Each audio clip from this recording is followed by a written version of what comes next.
Vous êtes de Trois-Rivières. Oui. Pourriez-vous me dire, qu'est-ce que vous connaissez de l'ancien premier ministre, M. Maurice Duplessis? Ben, Maurice Duplessis, je n'étais pas tellement vieux dans le temps, mais tout de même, je sais qu'il a été premier ministre pendant de nombreuses années. Je sais qu'il était très fort populaire à Trois-Rivières, puis qu'à l'entendre parler de nos parents, mais il était bon, puis il n'avait pas de meilleur, puis tout ça. Mais pour dire que moi, personnellement, je le connais, là, je sais même pas ce qu'il a fait, je sais pas. Et les jeunes d'ici, est-ce qu'ils le connaissent? Non, ils ne le connaissent pas plus que moi, je crois pas. Alors l'histoire politique commence pour eux en 1960-62 à peu près. Oui.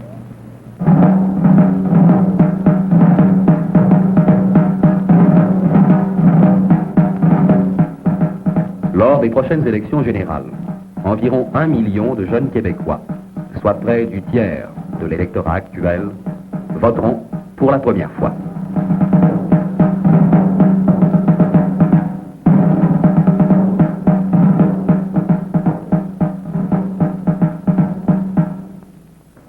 Est-ce que vous trouvez que ça bouge dans la province? Ça bouge énormément, d'autant plus du fait qu'on constate que depuis plusieurs années déjà, au point de vue gouvernemental, il y a eu énormément de changements. Et d'autant plus que la mentalité de la province de Québec était passablement refermée, si l'on peut dire, depuis quelques années. Et on sent un éveil considérable à tous les points de vue, tant sur les plans culturels, politiques, économiques, avec les révolutions, si l'on peut dire, qui se sont produites, et ça dans tous les domaines possibles et imaginables, depuis déjà environ 4 ou 5 ans. Je crois que ça bouge énormément et qu'il y a un travail qui se fait, et ça sur tous les paliers. Avoir 18 ans, cela veut aussi dire quitter l'école, se trouver un emploi, émigrer vers la ville souvent. Autant d'expériences chocs que l'on traverse sans autre point de repère que le présent. Comment les jeunes du Québec définissent-ils leur situation? Comment voient-ils leurs problèmes? Une centaine de jeunes choisis au hasard dans 30 villes et villages du Québec ont répondu à ces questions. S'ils n'expriment pas nécessairement toute la jeunesse, au moins n'ont-ils pas triché avec eux-mêmes. Vous avez quel âge? 22. Il y a combien d'années que vous travaillez ici? 6 ans. Vous avez donc commencé à 16 ans à travailler. Est-ce que vous avez beaucoup chômé depuis 6 ans? Oh non, pas trop chômé. À peu près 2 ans en tout. Là. Parce que les premiers temps qu'on travaillait, on était stacké plus souvent. Mais là, cette heure, c'est... Après 4 ans, ça commence à être pas pire. André, vous êtes d'Alma ici. Est-ce que vous êtes plutôt content ou mécontent de la situation que vous avez faite? Comme ça, là, je suis pas bien content. Et pourquoi? Vive le gouvernement. Est-ce que vous travaillez dans le moment, là, vous? Comme ça, là, non, ça fait 3 ans que je n'ai pas travaillé sur 5 ans sorti d'école. Je sais pas, les jeunes, on dirait qu'ils savent pas quoi faire. Durant l'école, OK, ils vont savoir quoi faire, mais après, comme durant les vacances, ils vont se trouver une job ici, un autre job là. Ils travaillent un peu partout en même temps, tu sais. Le seul moyen qu'ils veulent, ils veulent faire de l'argent. Autrement que ça, de l'argent, s'il n'y a pas d'argent, ils vont pas nulle part. Ils peuvent pas aller à nulle part, pas d'argent. Fait que, ils vont essayer de se placer une place. Ça va pas, ben ils vont à l'autre. Puis la plupart des jeunes, ça va d'or durant les vacances, ils s'en vont en dehors de la ville travailler. Il n'y a pas de travail à Val-d'Or. Ils font rien. Il y a juste les mines, puis ça paye pas assez pour le risque qu'ils prennent. Il n'y a pas d'ouvrage, il n'y en a pas. C'est pas les 125 000 chômeurs du Québec, c'est pas 125 000 paresseux. C'est simplement 125 000 gars qui voudraient travailler, ou disons 100 000 qui voudraient travailler. Et puis, il n'y a pas d'opportunité pour eux autres.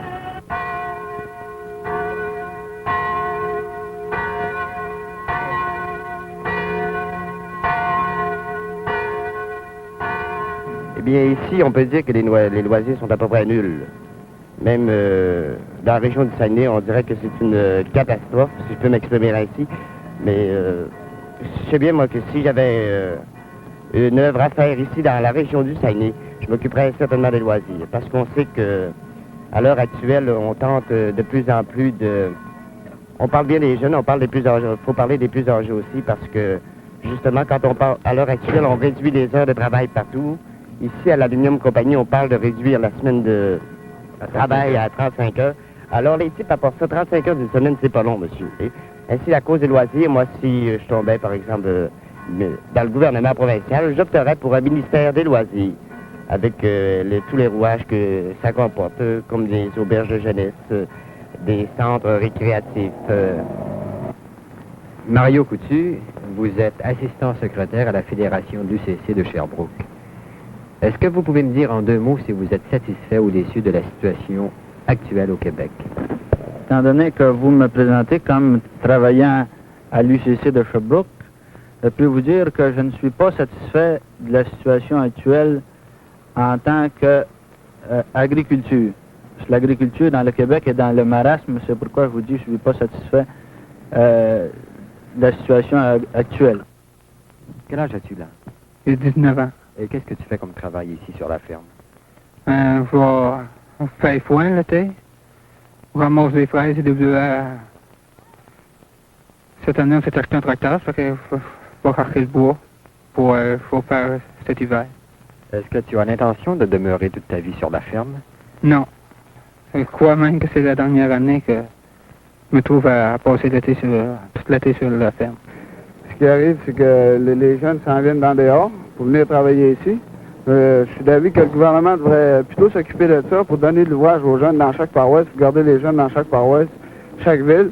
Parce que ce qui arrive à Bécomo, les jeunes qui travaillent, en partie, c'est des gars de Montréal, des gars de Québec, des gars d'université qui n'ont pas d'affaires du tout ici, qui viennent prendre notre argent, que les jeunes de Bécomo pourraient gagner pour poursuivre les études. Il est peut-être normal que les jeunes voient leurs problèmes dans une perspective de fin du monde. Peut-être cette vision des choses passera-t-elle, comme passe la jeunesse, sans avoir de conséquences politiques. Au Québec, il y a environ 900 000 jeunes de 15 à 24 ans. Le quart est étudiant, les autres travaillent ou se cherchent du travail. Plus des 2/3 vivent dans les villes, 300 000 à Montréal, les autres vivent dans les régions rurales. Mais d'où qu'ils viennent, il est aussi normal, sans doute, que les jeunes partent d'un point zéro, sans passé, en ayant comme critère leurs seuls espoirs pour juger les hommes de 40 ans. Tu m'as dit que l'évolution avait ralenti depuis 1 an. Est-ce qu'il y a 2 ans ou il y a 3 ans, tu avais l'impression de vivre vraiment une période historique plus importante que d'habitude ici? Bien, il y a eu un moment donné où on a l'impression, disons, évidemment, on parle toujours de laissage. Je sais pas pourquoi. Il n'y a pas grand-chose à faire dans ça. C'est pas tellement de sa faute. Mais disons que ça a été un peu une illusion au début. C'est qu'on a cru qu'il y avait quelque chose qui se passait. Parce que le gouvernement changeait, parce qu'on sortait d'une certaine période, donc, qui avait été assez longue, que je n'ai pas connu tellement. Je sais que mon père était bleu, pas plus que ça. Mais ça a été, à un moment donné, disons, on leur a dit que les gens ont eu l'impression qu'il se passait quelque chose. Mais qu'est-ce qui se passait en réalité, je ne sais pas. Et vous, est-ce que vous trouvez que ça bouge dans la province de Québec? Dans ces moments-ci, je pense que il me semble que la flamme a baissé un peu. Il me semble qu'il y a été une période où les gens ont semblé se réveiller. Mais depuis quelque temps, c'est comme une espèce de vague. Mais je crois bien que ça devrait pas rester comme une espèce de vague, hein, des hauts et des bas. Les gens devraient se réveiller, toujours tenir au moins un maximum de manifestations niort. On a eu un réveil un bout de temps, là, à peu près, là, au début du séparatisme du FLQ. Là, les gens se sont réveillés, ils se sont dit, là, on est écrasés, on ne fait pas évoluer à notre guise. Puis là, ils se sont réveillés, ils ont cherché par toutes sortes de moyens à prendre plutôt des postes assez importants. Puis là, on dirait qu'ils commencent à s'endormir à nouveau. Et on n'entend plus parler de rien. Je trouve que ça bouge parce que les jeunes, je pense que les jeunes font plus de revendications qu'ils en faisaient autrefois. Ils sont plus certains de leurs affaires et puis ils veulent quelque chose, ils veulent arriver à quelque chose, mais ils ont un idéal. Maurice Nadeau, les copains de Saint-Henri existent maintenant depuis 5 ans. Au début, il y a 5 ans, quels étaient les buts de l'organisation? Au début, c'était simplement un groupe de jeunes qui voulaient s'en sortir, qui essayaient de s'entraider et tout ça.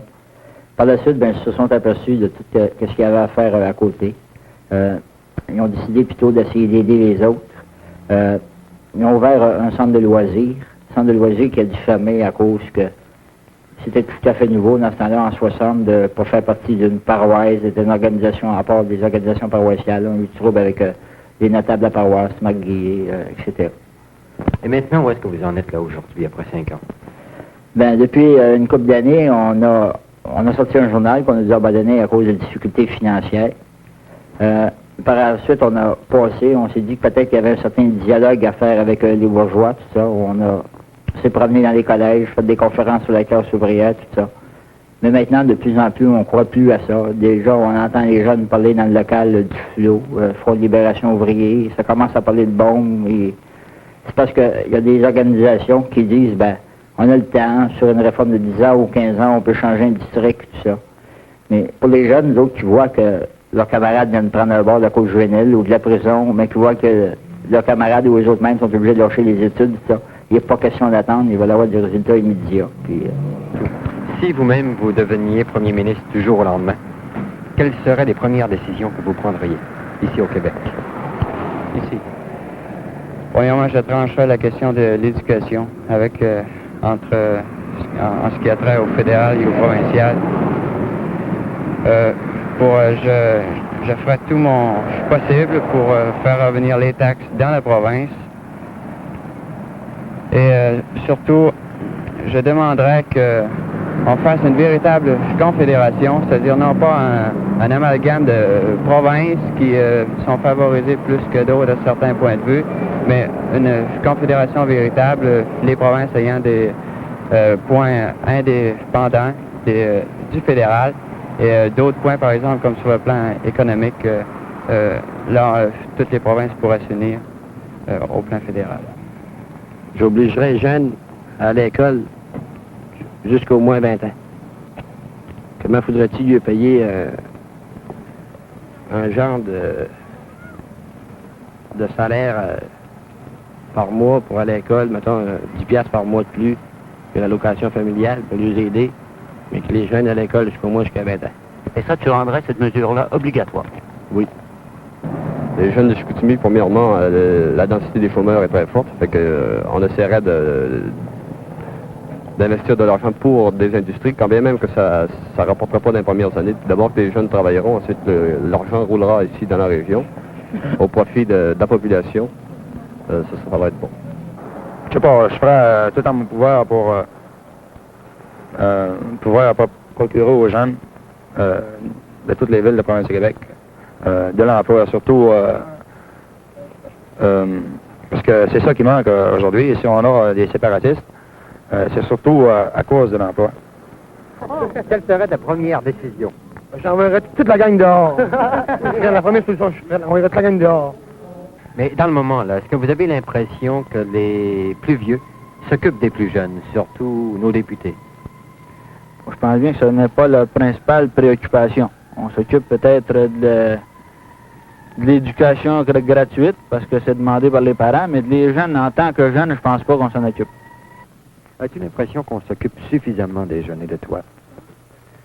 Des jeunes, peut-être pas tout à fait assez des jeunes, surtout ici dans la région. Dans les villes, je connais pas le problème, mais ici dans la région, les jeunes, ils n'ont pas assez de loisirs, pas assez de... La plupart ont pas assez d'ouvrages l'été. Ils ne savent pas quoi faire au juste. Est-ce qu'il y a beaucoup de différences entre les jeunes et les vieux?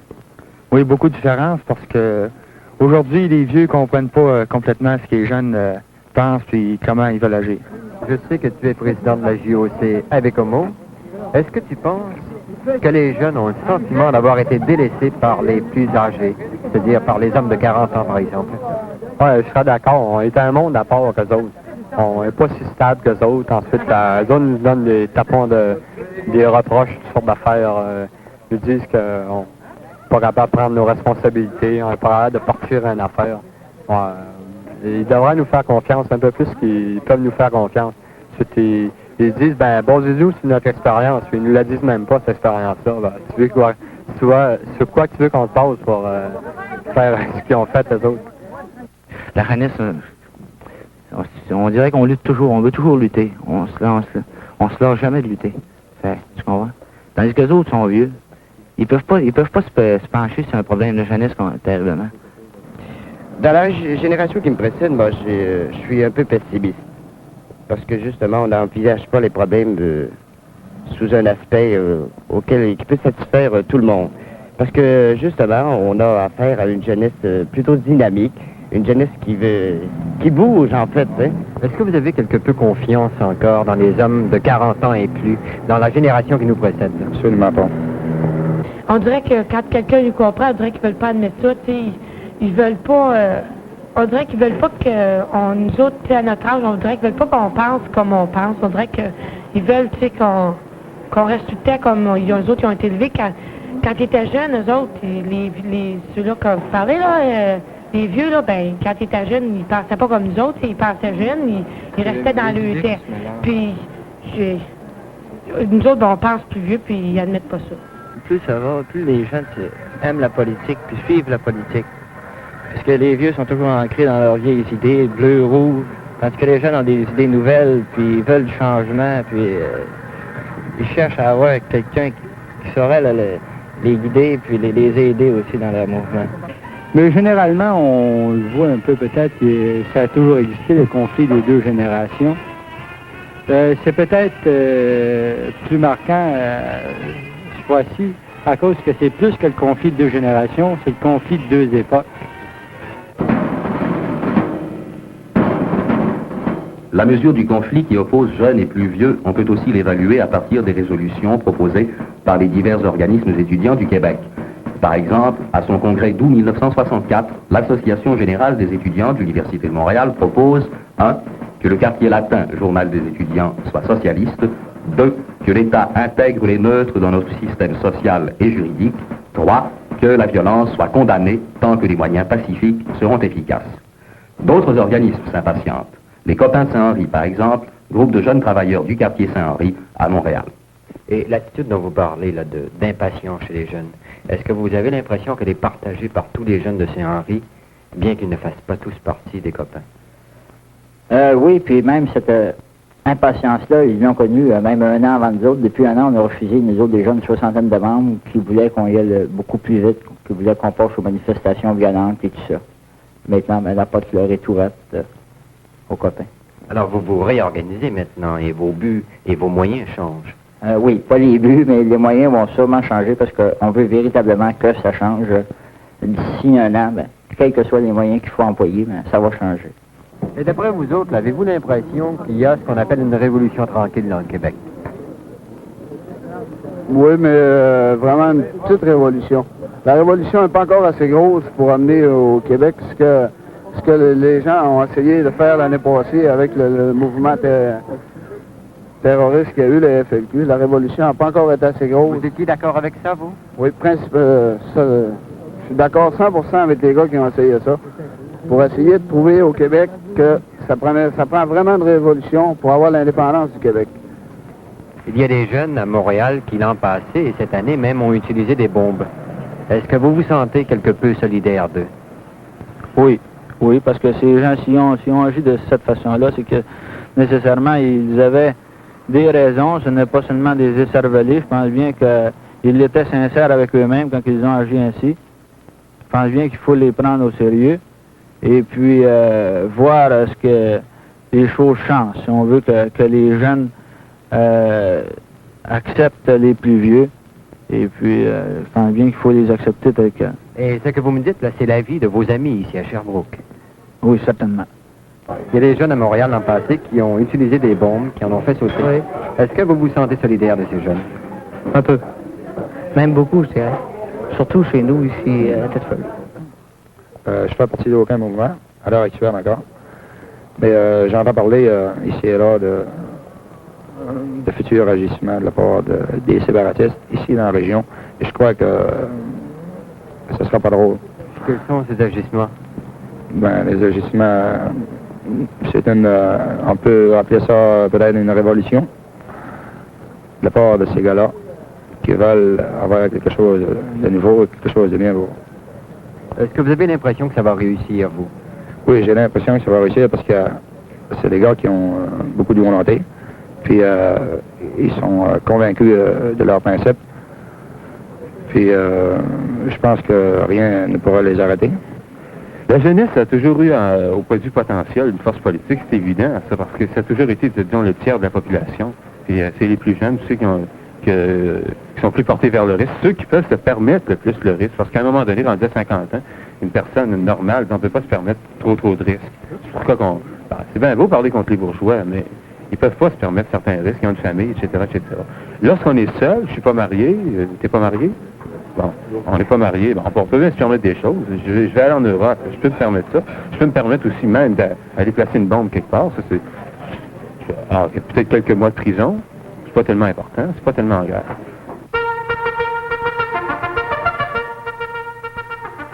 Avoir 18 ans, en effet, c'est avoir tout l'avenir devant soi et ne devoir rien à personne.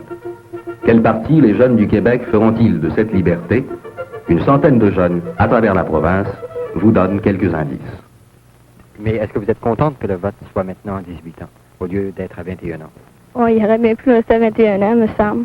À 21 ans. Moi, j'aurais resté à 21 ans, mon idée.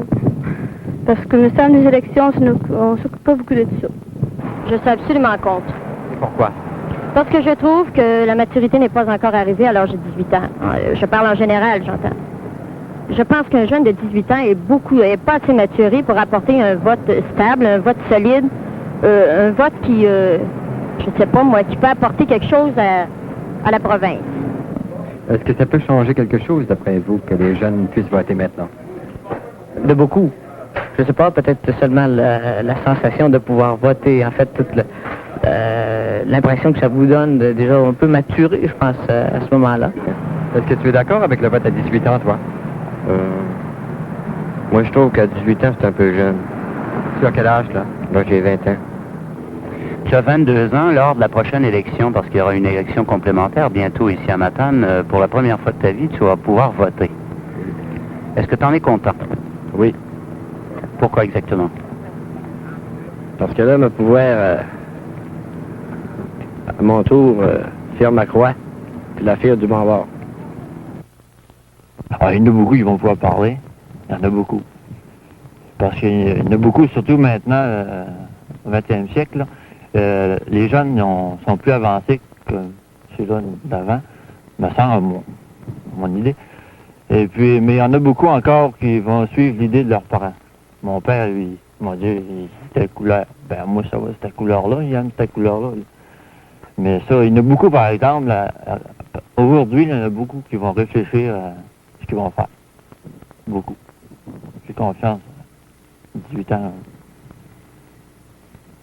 Moi, tant qu'à moi, rien que je suis rendu à 22. Pas encore voté. Pourtant, aux prochaines élections, tu vas voter. Oui. J'ai hâte pour essayer ça. Est-ce que vous pensez que le fait que le vote soit à 18 ans, ça va pouvoir justement changer énormément de choses dans la province? Changer. Ça, changer, je peux pas le dire. Je peux pas dire que ça va changer, mais ça va donner un coup à un gouvernement. Si la jeunesse se prononce libérale, ça va être fini pour les conservateurs.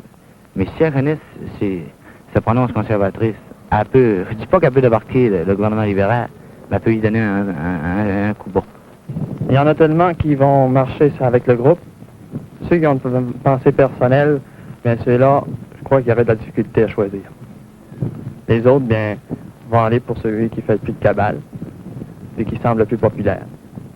Mais ceux qui veulent avoir une pensée personnelle, faire véritablement un choix, je crois qu'il y aurait beaucoup de difficultés à le faire. Parce que actuellement, on sent pas qu'un candidat ou l'autre va nous arriver, puis il va être vraiment sincère dans ce qu'il va nous dire, puis on va pouvoir s'attendre à une solution efficace, puis vraiment qui va vraiment coller à la réalité, si vous voulez. Oui, présentement, dans le comté, le seul motif qui me ferait voter, c'est un député qui essaierait d'organiser des loisirs pour les jeunes. Parce qu'il arrive à Bécamo, on n'a pas de loisirs. Vous en avez eu l'expérience à fois, vous avez vécu un moment avec nous autres. Vous avez vu, tout le monde plante sur le trottoir. Puis ce qui arrive, les jeunes, une petite épicerie de bière en face, là, ils prennent de la bière, ça se bataille, ça se chamaille, puis les polices, ils s'occupent pas assez de ça. Fait qu'un député qui arriverait et qui dirait, je vais organiser des loisirs à Bécamo, probablement que la jeunesse l'élirait au pouvoir parce qu'il serait 100% là-dessus parce qu'on n'a pas de loisirs à Bécamo.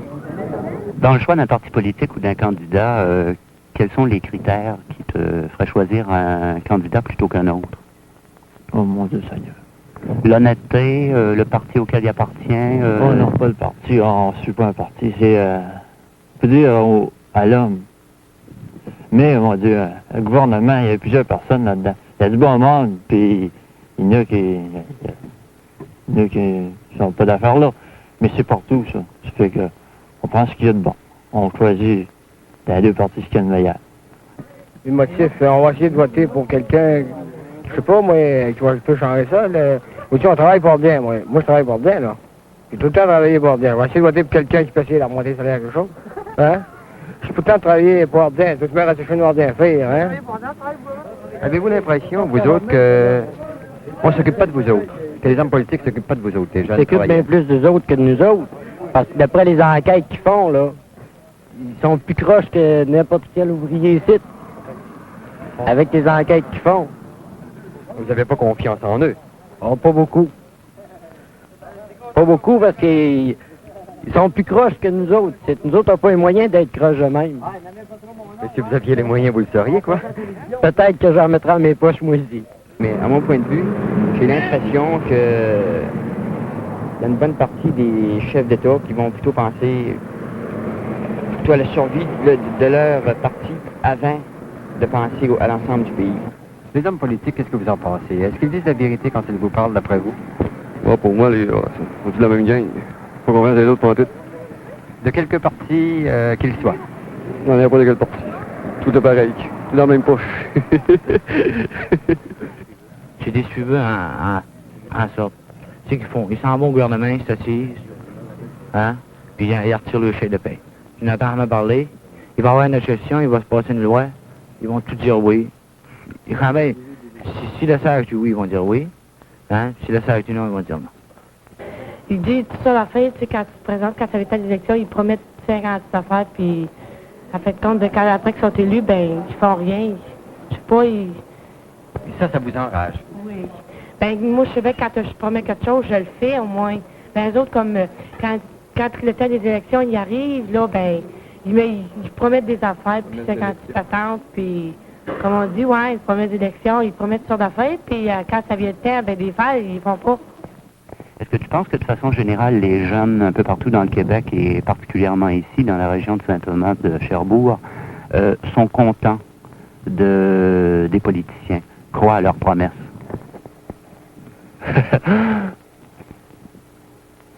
Ouais. Bon, moi, je crois. Parce que, mon Dieu Seigneur, il faut bien, ça lui prend quelque chose à dire aussi. Puis c'est là, ben, il y a des choses, c'est impossible. Puis on remarque, ce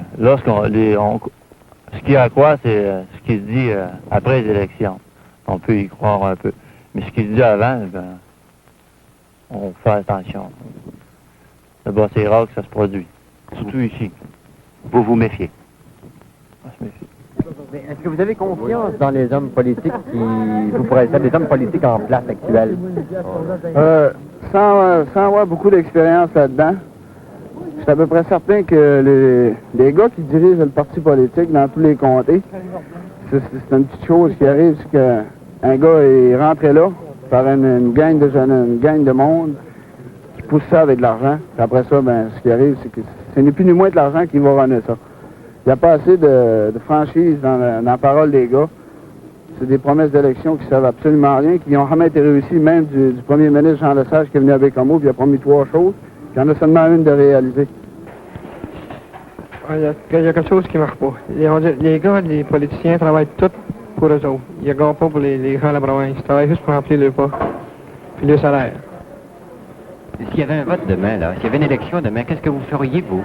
Je sais pas. Je ne voterai pas. Parce qu'on ne sait pas lequel qui est le meilleur gouverneur de la province. Ils sont tous pareils. Donc, qu'ils soient indépendantistes, qu'ils soient cahuatistes, qu'ils soient Union nationale ou libérale, c'est du pareil au même. Ils sont pareils. Ils sont tous pareils. Ils travaillent juste pour eux autres. Est-ce que c'est l'opinion des gars de Val-d'Or, ça? Ah oui. Mais s'il y avait une élection demain, pour qui voteriez-vous? Et vous, ça serait la première fois qu'il faudrait que j'aille voter, puis je serais bien en peine de savoir pour qui. Assez en peine que je ne sais même pas si j'irais. Et vous, personnellement, là, est-ce que vous seriez aujourd'hui pour qui voter? Non. J'aurais bien de la difficulté parce qu'en écoutant même dans les élections, on ne sait pas quel parti qui est le meilleur, quel parti pour qui on doit voter. Il y a un parti qui dit telle chose, l'autre il dit pas vrai, puis on ne sait plus quoi croire, on ne sait plus qui croire.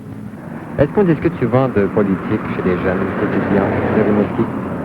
On en discute, oui. mais on n'y attache pas une trop grande importance parce qu'on considère un peu que on considère les partis actuels un peu niaiseux. Vous-même, est-ce que ça vous intéresse la politique? Du tout. Pourquoi? Elles sont pas intéressantes. Et qui? Au fédéral, au provincial? Les deux, fédéral, provincial. Au fédéral, ça va être pour le drapeau de ce temps-ci, là. La fleur à gauche, à droite, que ça peut bien faire, ça. Au provincial, bien, je t'accuse, puis je m'accuse. On s'accuse, c'est pas vrai, c'est vrai. C'est niaiseux. Des bébés derrière un bureau. C'est simple. Et si tu avais voté demain, là, à une élection provinciale, est-ce que tu serais un peu embêté à choisir entre les différents partis qui se présenteraient? Je choisirais certainement pas. Je vais avoir à voter, j'ai 21 ans, je vais avoir à voter. Je n'ai pas l'impression que je vais y aller. À moins que d'une grande surprise. Est-ce que c'est votre impression à vous? Oui, je pense que les vieux partis sont pas assez de mode et puis que ce serait le temps d'avoir, bien, pas des jeunes, mais que les hommes au pouvoir changent leur vue un peu et puis nous offrent quelque chose de nouveau parce que la province actuellement est enclin à un grand renouveau et puis il y a des hommes politiques qui ne se sont pas encore mis au pas. Vous croyez, vous, de participer à une période historique très importante au Québec dans le moment? Oui, je pense que actuellement c'est la période la plus importante depuis la formation du Canada.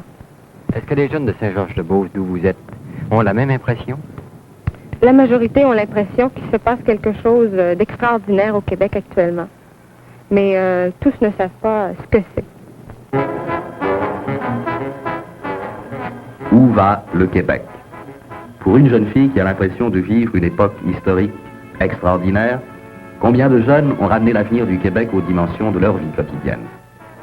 Et c'est peut-être à ce niveau, en effet, que s'élaborent les décisions politiques importantes.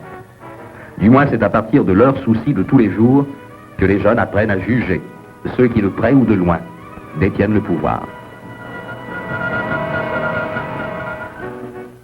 Vous, là, vous allez vous marier peut-être un jour et bientôt. Est-ce que vous voyez l'avenir avec optimisme, avec confiance? Pas tellement. Et vous? Non, pas du tout. Plus que ça va, plus que je prétends que même ceux qui ont l'instruction, tous, ils vont venir pareil comme ceux actuellement qui n'ont pas d'instruction, qui n'ont pas d'ouvrage. Je prétends que si ça continue de ce genre-là, on va tout tomber en chômage comme ceux qui n'ont pas d'instruction. On travaille quand je suis sorti de l'école d'une 10e année. J'ai rien dans les mains. On travaille avec rien. On est né pour un petit pain. On reste pour un petit pain, comme dit l'expression. Je peux travailler 1 mois.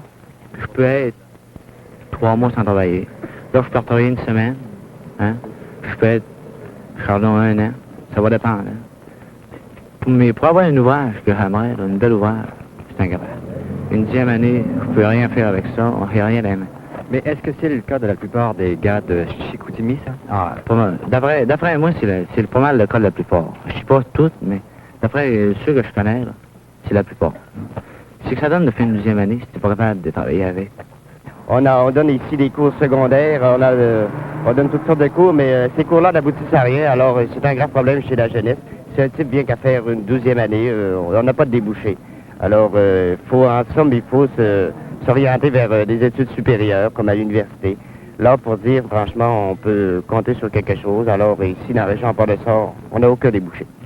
Nous autres, ce qu'on aimerait, là, serait de devenir quelqu'un avec la région, aider à la région à prospérer. Mais là, bien, on peut pas, hein, vu qu'on est bloqué, c'est-à-dire les industries ne croissent pas, fait que nous autres, bien... Et ce blocage, d'où il vient, d'après vous? Comment il s'explique? Ça s'explique du fait que du manque d'industrie, ensuite du manque... Ici, il y en aurait un des plus forts pourcentages de chômage au Canada, ici dans la région. Je comprends que les industries manquent peut-être. Comment vois-tu l'avenir, là, toi? Avec inquiétude ou avec confiance? Inquiétude. Surtout dans la province du Québec, oui. Gautrin voit les choses, là, dans 3 ou 4 ans, si ça continue de même, les chômeurs, on va en avoir encore le double qu'on a aujourd'hui. As-tu l'impression que toi, là, d'ici, tu participes à cette évolution du Québec? Non, tel que c'est là, sincèrement, je le crois pas. Tu te sens donc coupé de ce qui se passe dans le Québec? Un peu, oui. Est-ce que ça te déplaît beaucoup? J'aimerais y participer plus que ça, oui. Mais pas coutumer d'y participer, c'est parce qu'on n'en fait pas trop de cas. Quand tu penses à ton avenir, toi, Ah, est-ce que tu le vois en rose, ton avenir? Ben, Est-ce que tu le mon vois avenir, je facile? vais te le dire, moi, c'est d'avoir un gros char. C'est ça. Pas d'autre chose. Est-ce que c'est ce que les gars veulent ici? Veulent quoi? Avoir un gros char? Ben, toutes les connaissent. Veulent-ils avoir un char? Surtout un char. Un haut sur 1096. D'après vous, avec toutes ces démarches que font les jeunes dans le moment, où est-ce que la jeunesse s'en va? Qu'est-ce qui va se passer dans quelques années? Moi, je crois que la jeunesse a totalement perdu confiance dans les adultes. Je crois à la formation, bientôt, d'un parti de jeunes, parti politique de jeunes qui va du moins faire des fortes pressions, qui est prêt à tout, dans un certain sens, pour la victoire finale. Je crois que les jeunes, qu'ils soient étudiants ou ouvriers, tout ça, veulent la transformation de la société. Ils pensent au bien-être de la nation avant même leur intérêt personnel. Mais exactement, qu'est-ce qu'ils veulent? Qu'est-ce qu'ils veulent changer? Les jeunes, pour dire le vrai, ils veulent tout changer à l'heure actuelle. Ils veulent surtout, je crois, un gouvernement socialiste, un gouvernement indépendantiste, puisqu'il ne sera pas être question de socialiste au niveau du Canada, je crois bien. Pour les jeunes, ils veulent réellement que tous les jeunes aient des chances. Ils savent que dans la classe ouvrière, disons, ils se perdent des tonnes de talent, que le Québec n'a pas les moyens de faire à l'heure actuelle. Ça fait qu'ils tiennent absolument à tout changer ces situations-là. Ils sont désappointés de leurs parents, ils ont honte même de leurs parents. Souvent, ils disent parents au lieu de croulants. Ils ont donc perdu confiance dans les plus vieux. Mais d'où vient qu'ils aient perdu confiance? Qu'est-ce que les plus vieux auraient dû faire qu'ils n'ont pas fait? C'est peut-être parce que nous autres, dans le Québec, c'est la première génération qui prend contact avec les éléments de l'extérieur. On a toujours été renfermés sur nous autres mêmes, dominés la plupart du temps par des politiciens ou les membres du clergé. Moi, je dis souvent, les jeunes travailleurs, les jeunes sont dopés. Ils sont dopés, supposons que quelqu'un qui lit Montréal Matin, c'est un dopé. Il prend de la petite pelule qu'il dope, qui ne fait pas comprendre des situations, qui va lui dire si ça va mal, ça dépend de telle chose. Alors la même chose, supposons qu'un journal qui est vendu aux intérêts financiers ou un parti des hommes politiques qui sont vendus aux intérêts financiers, c'est la même chose. Ils vont propager des idées du groupe financier. Alors, ils vont être anti-syndicales, ils vont être... Ça, la politique, les jeunes des alentours, je crois que, surtout les jeunes ouvriers, ils ne prennent pas une part active dans la politique. Premièrement, ils connaissent pas tellement ça, et puis ils sont pas tellement éduqués, ils n'ont pas tellement été bien éduqués là-dessus. Et puis, on peut leur dire, quoi, mais mes parents sont bleus, moi être bleu, sont rouges, moi être rouge. Mais en fait, d'éducation sur la politique, ils ont reçu absolument rien. Ils savent aucunement ce que c'est que la politique, comment est-ce que c'est fait la politique, et puis le déroulement, et puis comment ça fonctionne, ils savent rien là-dedans. Alors, s'il y avait une élection provinciale demain, par exemple, qu'est-ce qu'ils feraient? Ah, là, c'est là qu'il y a le point d'interrogation, je me le demande moi-même, parce qu'en fait, d'éducation et puis de connaissances en politique, ils n'ont pas tellement une grosse connaissance. Surtout...